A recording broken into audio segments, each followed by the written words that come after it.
Hello guys, may tutorial tayo ngayon kung paano gumawa ng Gemini AI photo na trending ngayon.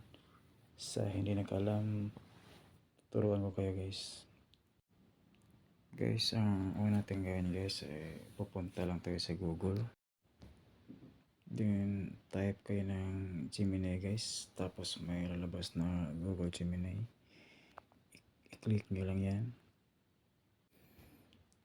Tapos sa baba guys, may makikita kayong Ask Gemini.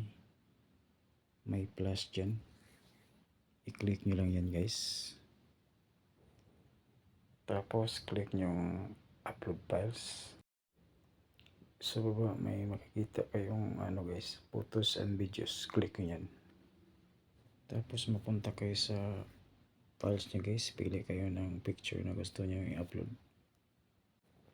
Tapos hintayin natin yung picture na pinili natin.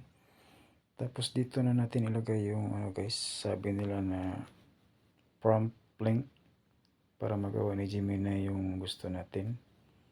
Ayan. Mamaya ilagay ko yan sa guys, sa description para makapilink nyo yan. Tapos pindutin yung arrow guys. Tapos hintayin nyo lang guys na mag-generate yan. May ilang minuto lang yan guys. Hintay lang tayo guys. Yan. Hintay lang. Yan, tapos na guys. Yan. Tingnan natin guys ang resulta. O yan guys.